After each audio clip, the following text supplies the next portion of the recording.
But of course, we wouldn't be talking about any of this today if we didn't have our governor leading the way. Over a generation ago, the historian James Flexner coined the phrase, the indispensable man, to describe George Washington, the man without whom no victory would have been possible. And so I'm going to appropriate that phrase today to describe another great American, Greg Abbott, the indispensable man of our modern Texas, without whom all the achievements and promises under the Lone Star would have been impossible. Wherever you look, wherever you see conservative policy achievement, you see the leadership of our governor. He's put education freedom front and center on the Texas agenda. He's seen the way through with real property tax relief. And he's put Texas forces on the border and dared a feckless federal government to do something about it.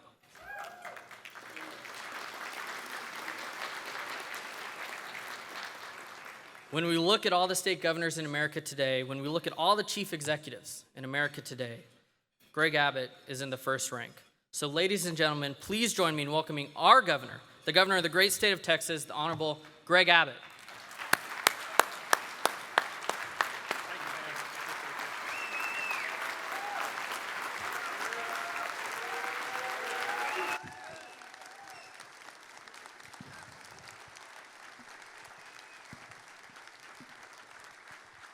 Thank y'all very much.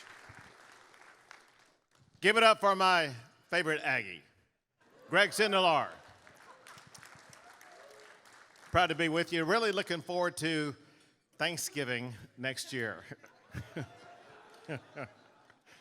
So, I mean, if you go back, you know, one thing that's important is you have governors who live up to promises they make. One thing that many of you do not remember is that from the dais in the Texas House of Representatives during a State of the State address, I promised that as governor, I would reunite the Texas A&M football game. And now that is happening. But I want to talk to you about the successes of TPPF. Obviously, it's a public policy organization. There's one thing to be involved in public policy, but public policy unto itself is really kind of meaningless unless it is actually translated into action and into laws.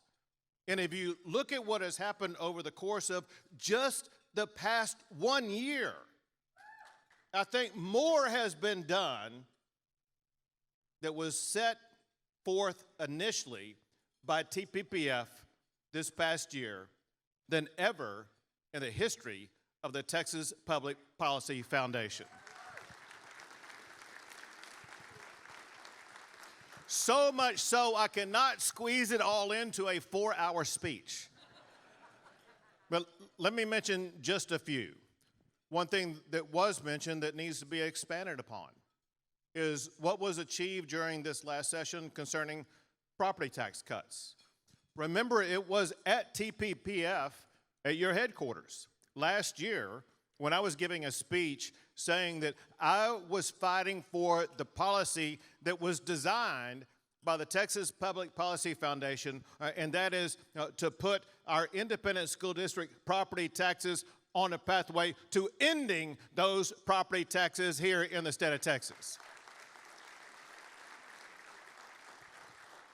Working with TPPF and its leaders, that's one thing that I advanced in during the regular session, special session, and another special session. We finally got an $18 billion property tax cut that puts us on the pathway but doesn't get us there. And so what I am committed to doing, and I looked over here and saw Helen Kerwin, and we got Brad Buckley here, and we got some others here. Listen, I am insisting that we come back once again and ensure that we will continue to cut those property taxes until we get rid of the school property tax rate here in the state of Texas. So this is the part about property taxes that you know that you've been involved in, but it's important that you connect also that it's the policies that you all have been involved in advancing over the past 2 decades that actually led to our ability to provide those substantial property tax cuts. And what I'm talking about are policies that for one, ensures that the state is going to adhere to a very limited spending budget based upon objective criteria that will tie the hands of the legislature from being able to spend money. And what that means is that when we have times of plenty, like we did this last session, it means that money will be available for us to provide it toward property tax cuts. But again, the money that we had aplenty this past session would not have been there had it not been for the policies that TPPF helped to instill. Policies such as making sure we maintain low tax rates. A line that I use with businesses that are thinking about coming here, and candidly, if the deal was not cinched before I use this line, whenever anybody hears this line, they say, by God, I'm going to Texas. And it's this. We not only don't have an income tax, we despise income taxes so much that we passed a constitutional amendment ensuring no property tax would occur in the state of Texas in the lifetime of anybody here, because it's going to be more than the lifetime of anybody here before you have 2/3 of the people of the state of Texas who would say, yes, I want a property tax. So in Texas, we put the nail in the coffin of an income tax in the state of Texas. And then you look at regulatory reform. Then I'm going to come back and tie it back to the money that we had available. Look at regulatory reform. The regulatory reform that has been advanced by TPPF from the beginning has made doing business in Texas so much better than ever before. There was a tweet put out by Giga Texas just 2 days ago that I retweeted and put my own comment to, but it echoes what was said by Elon Musk a couple of years ago. It was April of 2020 when Elon Musk came to first visit with me about the possibility of Tesla building a gigafactory here in the state of Texas. And Elon said that he needed to have it done in 18 months. I don't know if there's anybody here who's ever built a house in Austin, Texas. But if you, I know some people, if you build a house in Austin, Texas, it takes more than 18 months. But what Elon needed to do was to not only build a mile-long factory, he needed to have that mile-long factory have the intricacies of a gigafactory, and then needed to have it scaled and up to speed so that they would be able to roll vehicles off in 18 months. And as Tesla tweeted just a couple of days ago, they were able to complete this project in Texas in only 16 months. A project that's the largest construction project in America at that speed since World War II, a project that is larger than the Pentagon, was able to be done in the state of Texas because of our regulatory environment that moves at the speed of business.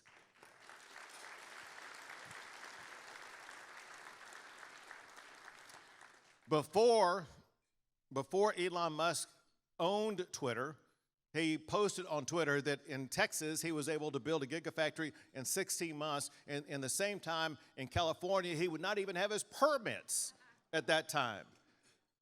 The key takeaway from what I'm telling you, however, we didn't give any special treatment to Tesla. We provided a Tesla what we provide to any business, large or small, in the state of Texas, and there's a reason for it. One thing that we know in Texas is that when we as a state help businesses succeed, it helps Texas succeed. It makes those businesses more productive, and in turn that leads to greater revenue, not just for them, but also for the state of Texas.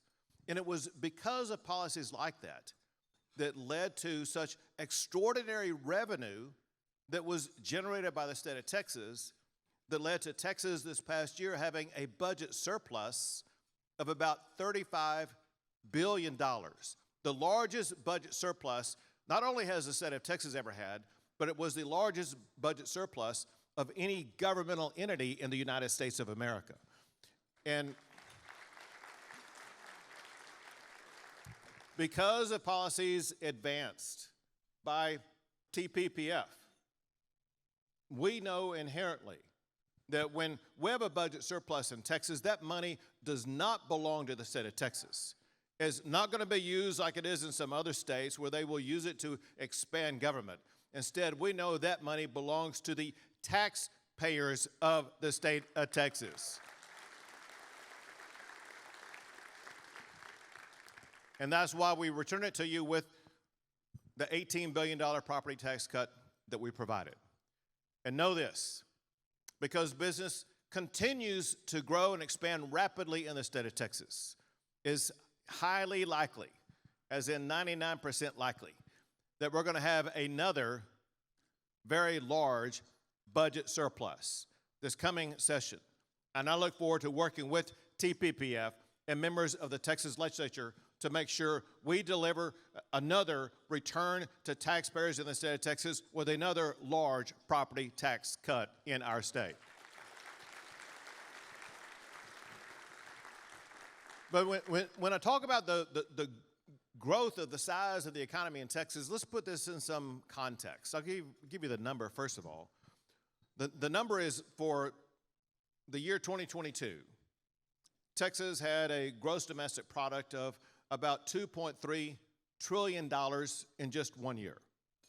Comparatively, so you can understand, there are only 7 countries in the world with an economy larger than Texas. You have obviously the United States, China, India, Japan, the United Kingdom, France, and Germany. And when you look at the way that the Texas economy is growing, and you look at the way that France is not growing as fast as the state of Texas, it's very possible that maybe later on this year, Texas will surpass France and have the 7th largest economy in the entire world.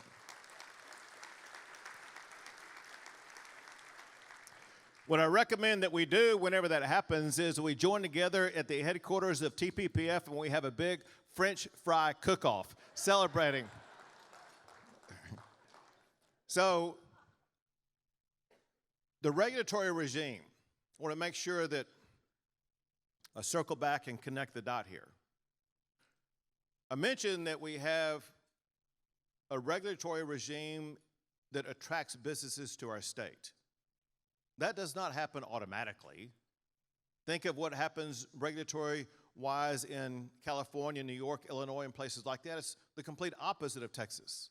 It's because TPPF has been advancing policies that have led to a far more business-oriented regulatory regime. Let's go back in time. Somebody here may remember the exact year. I cannot remember the exact year, but it was in 2017, I think, when I was speaking to a TPPF conference, and I talked about the struggle of the state of Texas having to take one-shot actions against local governments that were trying to impose regulations that were hindering our economy. One of the laws I had to sign in my very first session as governor in 2015 was a law that overturned a regulation put in place by the city of Denton where Denton banned fracking. Now think about this. For one, we already have 2 state agencies at least and federal agencies also that regulate things like oil and gas production. If we have every city and county and other local jurisdiction in the state of Texas regulating oil and gas, everything that you saw about the presentation moments ago about energy independence and the need for it would have been destroyed. Our capability of producing and transferring and moving energy would have been completely undermined. It would have destroyed our economy. But I talked in 2017 not just about having these 1 or 2 laws every year that overrides local governments that are trying to mimic what's going on in San Francisco. I talked at the time that we needed 1 law across the board that would override all of these local regulations that are trying to copy California-style regulations. Well, it did not take hold at the time. We had to, again, year after year after year, pass laws that overrode local government regulations until less than a year ago. This time last year, it was working its way through committee, and eventually passed and reached my desk a law that's, I will say, affectionately known as the Death Star Law. That is a Death Star to local ordinances that try to copy California-style regulations. I am told, I think Dustin Burrows is going to be here tomorrow, who was one of the leaders of getting that passed. And it is the model to be used across the United States of America, especially when we're dealing with a state where we have some cities that are trying so hard to use local government to run businesses, which is antithetical to capitalism here in Texas or the United States of America. Another policy that TPPF worked on, that we worked together and finally passed what is now the strongest law of its effect, and that is we are concerned about the ideology that's being hammered into our kids when they go to our schools and our colleges.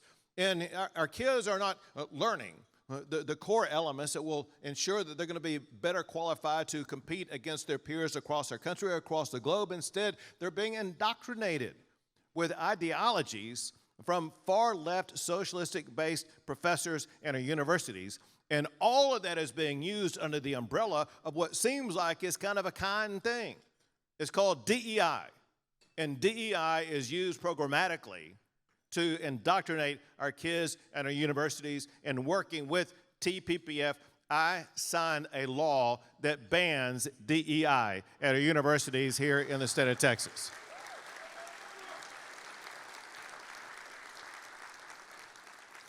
Doesn't mean that it's working flawlessly.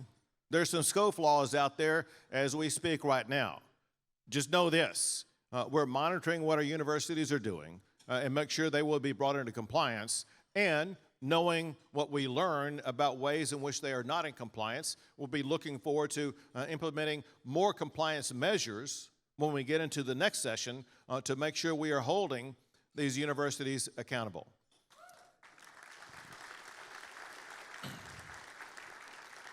And then Greg mentioned what's going on the border. Listen, and I'm going to talk about it, about everything going on, but you need to know how extraordinarily helpful it is to have such a leading public policy organization, not just at the heads of it, but the members of it, to be supportive of the laws that we're working on. You all were supportive of this Senate Bill 4 that's in the courts right now that authorizes the state of Texas to arrest anybody who crosses into our country illegally from another country. You supported funding the wall. You know, candidly, it's unusual to see TPPF come out in favor of funding anything. But so you know how important it is when they support funding the wall and doing more to secure the border. And what's going on the border is nothing short of catastrophic. And, you know, it seems like it's been going on so long. You got to remember this. It was just 4 years ago that we had the lowest illegal border crossings in 45 years. And the reason is because of 4 policies that President Trump put into place. Remain in Mexico, Title 42 policy, the end, catch, and release, and building a border wall. And then remember when Joe Biden took office, he proudly signed executive orders that eliminated all of the policies that Trump had put into place, and he opened the gates to the entire world. And the entire world has taken up Joe Biden on his offer, and we've had people come from more than 150 countries across the globe, and about 9 million people have crossed the border illegally just under the first 3 years of Joe Biden's tenure as President of the United States of America. Many of them extraordinarily dangerous. There's a record number, year after year after year under Joe Biden, a record number of people who are on the terrorist watch list, who are apprehended, some of them by the Texas Department of Public Safety. And know this, if you're on the terrorist watch list, you'll pay extra to the drug cartels so you will not be caught. So if we've caught hundreds under the Biden administration of people who are on the terrorist watch list, how many terrorists are roaming the United States of America as we speak? The answer is no one knows. However, if you saw what FBI Director Wray said last week, he says that based upon what's happened at our southern border, he expects there to be a terroristic attack similar to 9/11. You cannot have the number of people coming across the border who are terrorists and not expect anything different. Also, these rumors that you've heard about Venezuela letting dangerous criminals out of prison to come to America, they're true. And the same thing is true of countries in Central and South America and across the globe, and as well as the number of Chinese that are coming here, and who knows what their intent is when they come here. Because of that, and because Joe Biden is very simply not following the law of the United States of America. You'll remember just a couple of weeks ago, he was telling all of you and all of his fellow Americans that he needed Congress to pass some laws in order for him to have the ability to secure the border. Either A, he was just outright lying to you. B, he had no idea what he was talking about. Or C, all of the above. I think it's all of the above. Let me be clear about something. Congress has already passed laws that give the president every tool that he needs. Laws that existed before Biden became president. And I want you to know these in case you ever engage in a discussion with anybody, well, Biden has to pass something or the Republicans in Congress need to step up and do something. These laws already exist right now. Law number one empowers the president, not empowers, it compels, requires the president to deny illegal entry into the United States of America. He's not denying illegal entry. He's aiding and abetting illegal entry. Law number two requires the president to mandate that he detain anybody who comes across the border illegally. And coming across the border illegally is defined as this: coming between the ports of entry. There are 28 ports of entry in the state of Texas alone that people could cross and try to seek asylum if that's what they wanted to do. But instead, they're going between ports of entry, sometimes under the bridge, right above them. That is a port of entry. Law number three requires the president to build border barriers like border walls, or like the barriers Texas is putting up right now.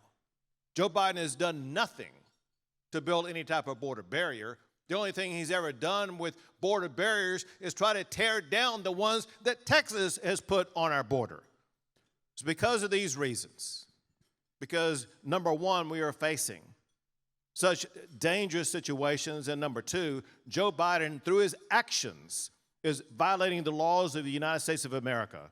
That's exactly why I declared our authority under Article 1, Section 10 of the United States Constitution. Texas has a right to defend ourselves, and we will use that authority to declare an invasion and fight back against that invasion.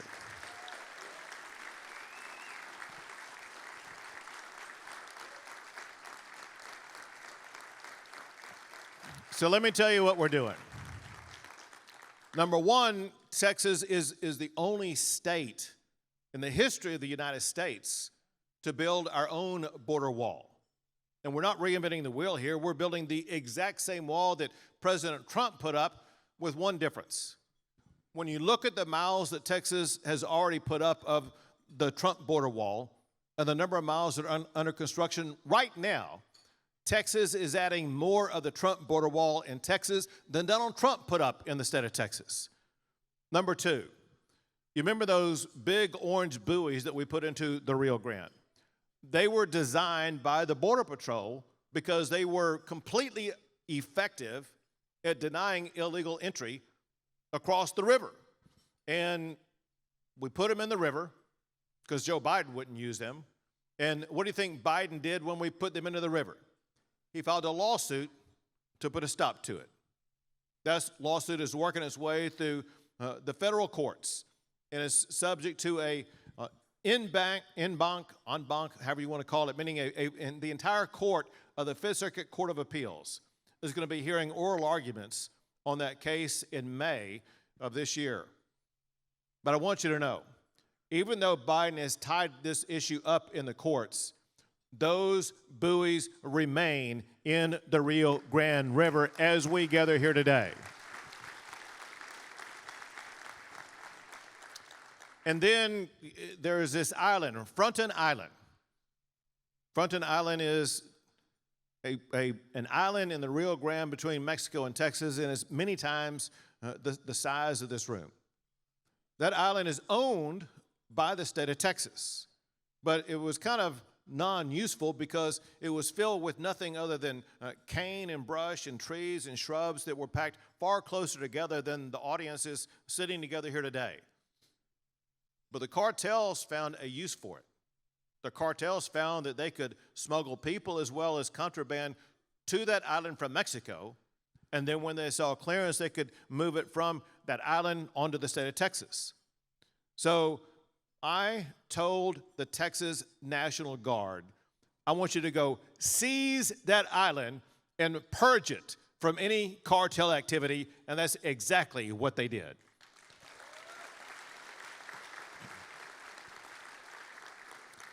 And then when they accomplished that, they built a land bridge from the state of Texas onto that island, and then they used bulldozers when they got to the island to completely flatten that island of any of that cane and trees and brush and things like that, so that it could never again be used by the cartels or by illegal immigrants as a way station. And now that island is about as clear as the floor on which I'm sitting here today. And nothing there except for one thing. The flag of the great state of Texas is on that island.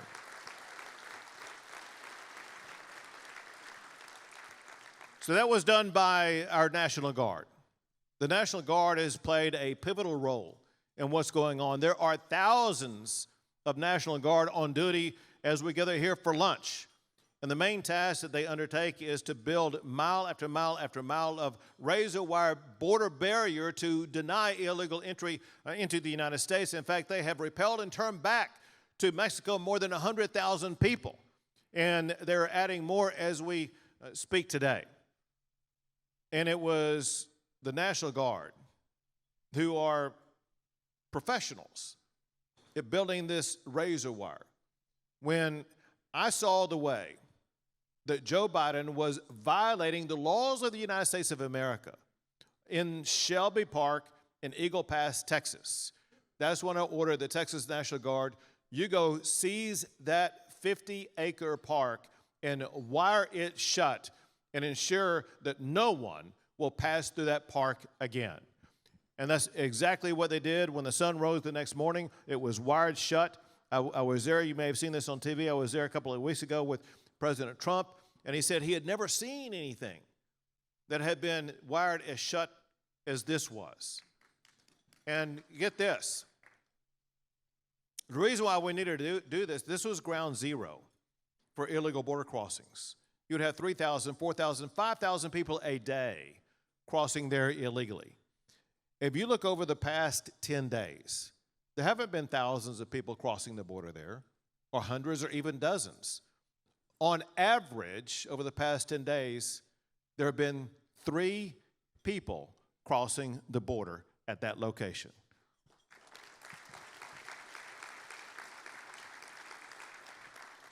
And they were arrested by the Texas Department of Public Safety.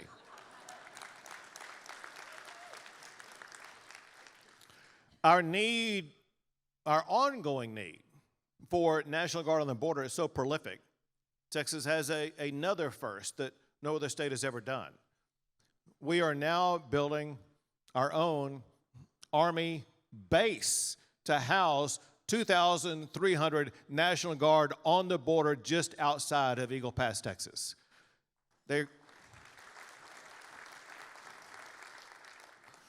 And so that brings me to the law that I signed this past special session. We tried it in the regular.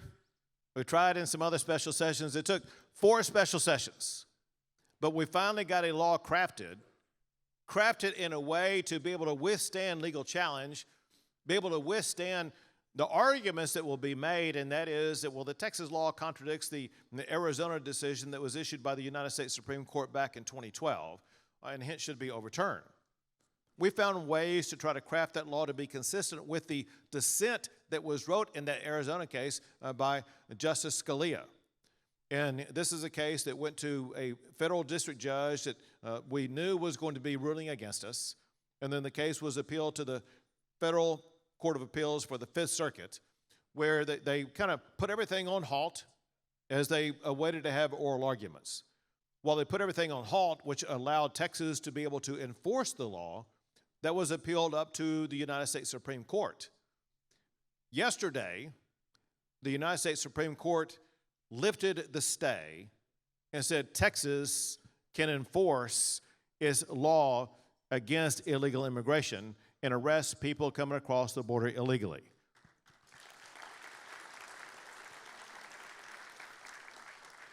But, like watching a tennis match, the ball goes back and forth across the net constantly. Later on, last night, the Fifth Circuit Federal Court of Appeals said, not so fast. The Federal Court of Appeals put a stay on it. They had oral arguments on it this morning, and they are completed with those oral arguments. They've not issued an opinion on it, but they have kept the stay in place.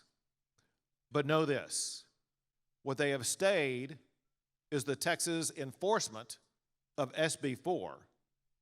But even without SB 4, Texas has the legal authority to arrest people coming across the razor wire barriers on our border, and we will continue to use our arrest authority and arrest people coming across the border illegally.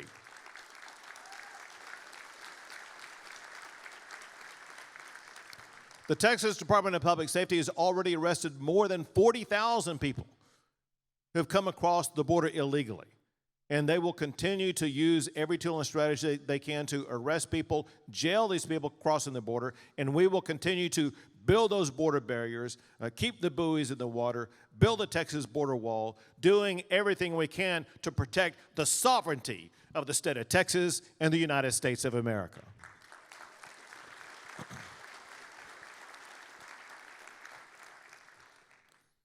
One last topic. A little bit about school choice.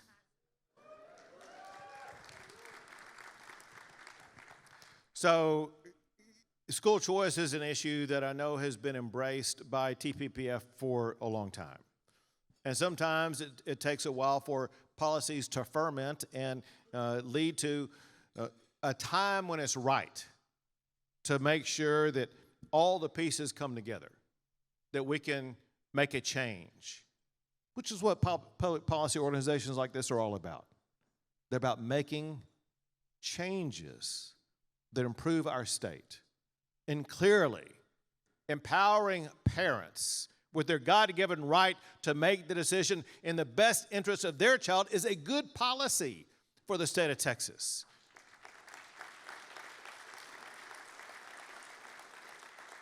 It also leads to improved education results. And it's not a mystery. You see it in the corporate world. You see it in the athletic world. You see it in every sphere that when you see competition, you see better results. And that same concept applies in the education sphere also. So we knew going into this last regular session that school choice was going to be a top-tier issue. An issue that I used as my power as governor to make an emergency item in the legislative session. So I came out with no ambiguity about either where I stood or what I expected. If the governor put something on the emergency item list, that means this is something that must pass, and if it doesn't pass, there's going to be challenges to deal with. And when we put that out there, we embarked on multi-level strategies to try to get this across the finish line. Obviously, it requires a legislative strategy. And I'll get ahead of myself here, but the key person who was designing the legislation that came up for a vote finally back in the fourth special session was Brad Buckley, but he was involved from the very beginning. I cannot thank Brad Buckley enough for everything he did.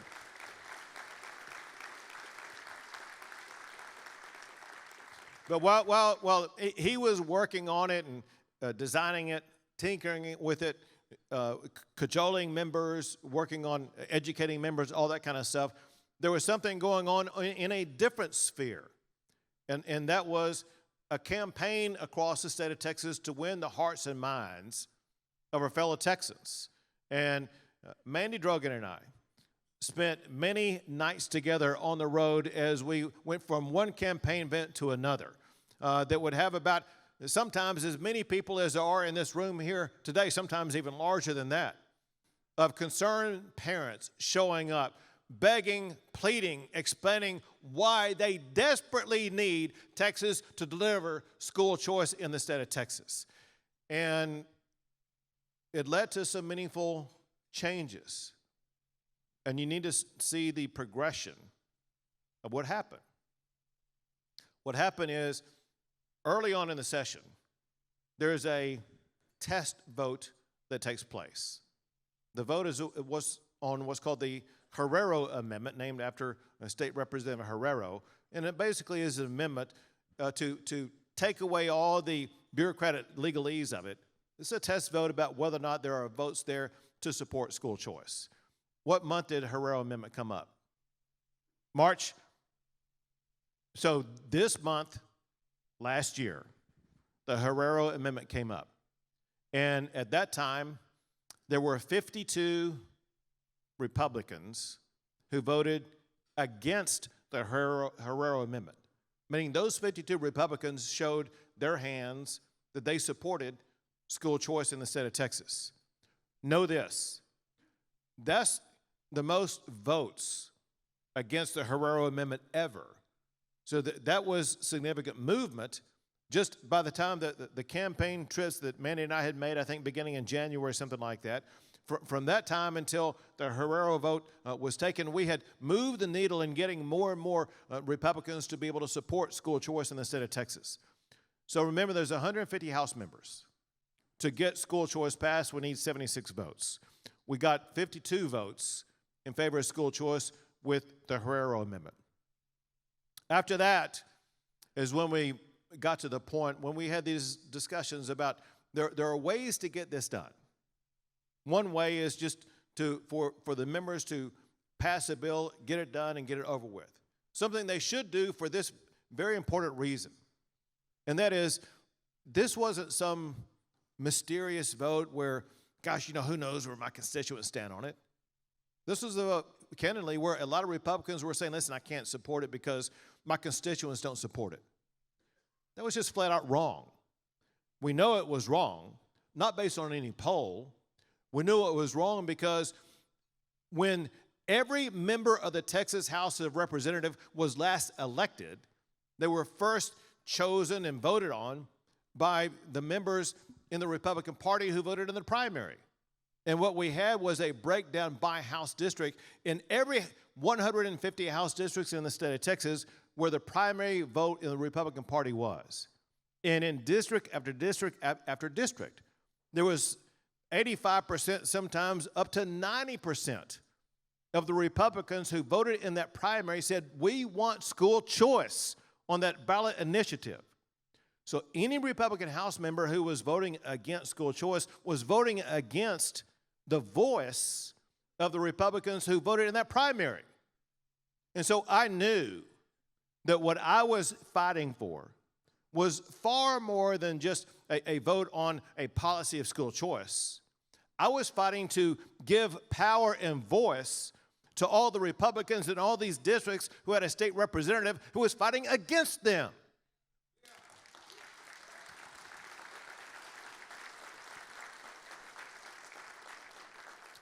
They needed somebody fighting for them, for their clearly articulated desire to have school choice, and there are plenty of reasons for it.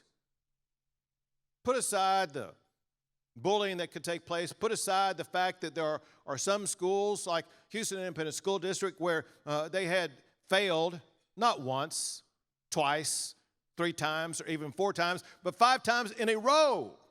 How much do you have to fail before you give parents an opportunity to choose a different school for your child?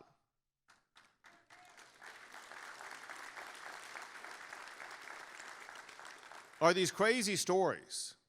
They're not stories, they're facts about how in the Dallas Independent School District they have a resource guide for parents. Not about how their kid can do better in school, not about how you deal with modern math or write better, but a resource guide instead on how children in their school district can change their genders. What in the world? If you're a parent in that situation, should you be trapped within a school district that's focusing on issues like that? Of course not. And then there was this situation in Lewisville, Texas, where you had a man teacher in the high school going to school dressed as a woman in a dress and high heels and makeup. Do you think those kids in that class, when they see that teacher dressed like that in front of them at the chalkboard, do you think they're really paying attention the way they need to pay attention to the math they're learning or whatever the case may be? A more important question.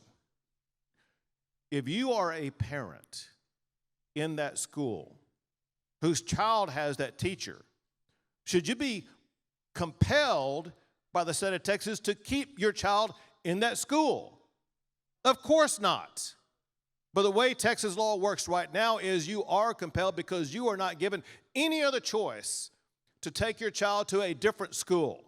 That is wrong, and we are going to change that by finally passing school choice in the state of Texas.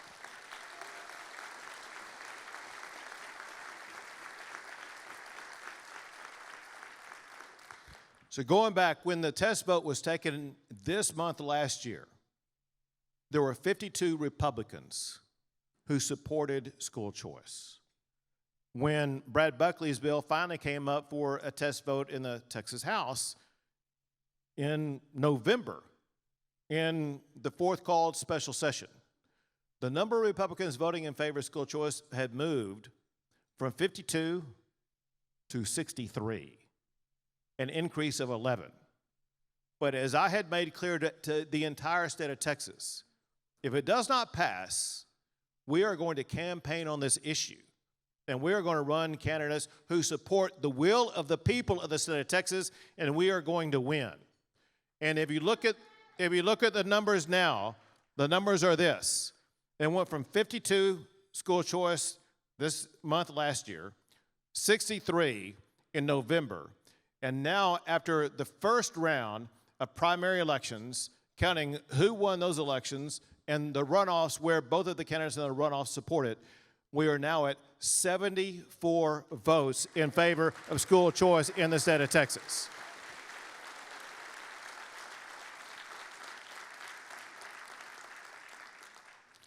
Which is good, but 74 does not equal 76 even under modern math. We need 2 more votes to pass school choice in the state of Texas. If you look at the way that the primary vote turned out and who's in the runoff and what the percentages look like, we should be able to win that.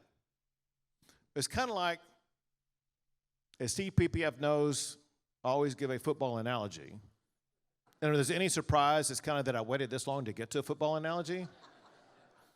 It's kind of like a football game when you're behind by 2 points with time running out, and you send your field goal kicker out there to kick a field goal, score 3 points, and win the game. Sometimes it goes through the goalpost, sometimes it doesn't. What every head coach knows, they don't want to have to rely on their field goal kicker to win the football game. With all due respect, I'm sure there's some former field goal kickers here today. We don't want to rely upon a field goal kicker. We want to make sure that when these runoffs are over at the end of May, that we are ahead by more than 2 points or 3 points or 4 points. We want to make sure that we send a message and we send to the Capitol Republicans who represent the values of their voters and will be elected in May to go vote in the Capitol and work with all of us to make sure we pass school choice this next session.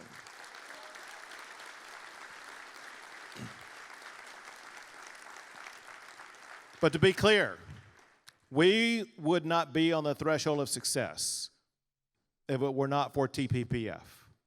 I come here today with a heart of gratitude for everybody here and everything that you've done, because we are sitting on success after success, but we know that we will transform generations to come when we succeed at school choice.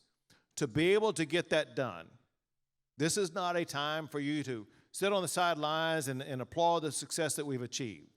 This is a time when all of us must come together, redouble our efforts, knowing that the final vote count is going to be determined by what happens in just 2 months from now. This is the last big push to get across the finish line. If ever there was a time when a public policy organization was going to go all in to make sure that one of its four most important policies is going to get passed, this is that time. Your involvement, your engagement, your activism, your voter turnout, whatever you can do is needed now more than ever. And after Election Day in May, we will all stand up and celebrate the fact not just that we passed school choice, but that you made a difference in the life of a child in the great state of Texas. Thank you all. God bless you all, and God bless the great state of Texas.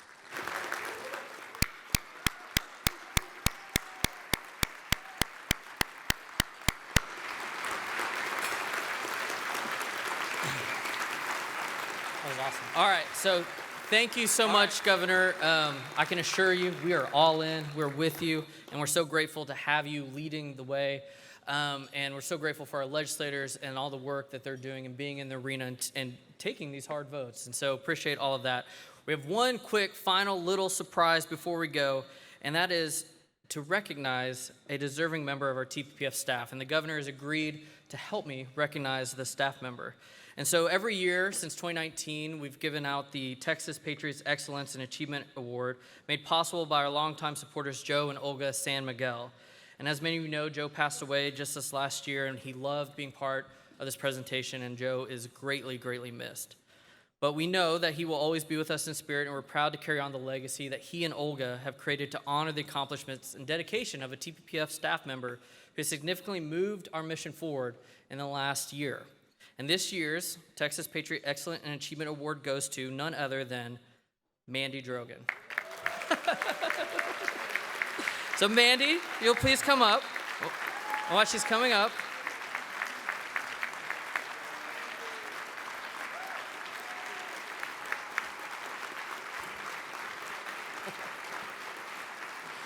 So while she's taking off her name tag for pictures, you know, Mandy is one of the top education reform leaders in Texas and has experience managing grassroots, marketing, election. Obviously, she spent months on the road with Governor Abbott and has been a tireless advocate for every single child in this state. And, you know, when we hired Mandy about 2 years ago now, I said, man, we need somebody like Mandy Drogan. And I said, wait, we should go hire Mandy Drogan. And the change that she has made, not only in TPPF, but for the kids of Texas, is just tremendous. And most importantly, the reason she does it, she lives here with her wonderful husband, John Drogan, who's somewhere around here. I saw him, Mr. Mandy Drogan, as I like to call him. But she has three precious children, Grace Marie, Faith Elise, and John Charles, and we know that's why Mandy does this. So congratulations, Mandy.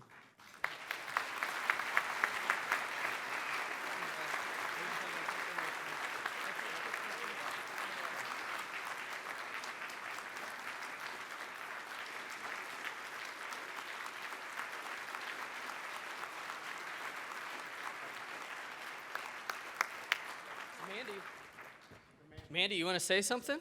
Come on, we'll start chanting speech. But keep it quick. These people, you know. For once, I'm at a loss for words. Thank you all. Thank you, Governor, for your support.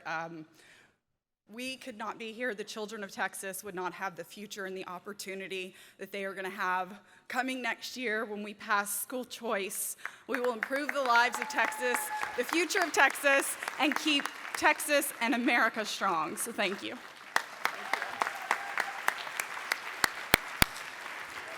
All right, congratulations, Mandy. So with that, the lunch is over. Thank you so much again, Governor. You are amazing. We're so lucky to have you, and we're so lucky to wake up every day in the state of Texas with your leadership and the leadership of our friends in the legislature. And so please know the next panels begin at 1:30. Until then, you have a few minutes break.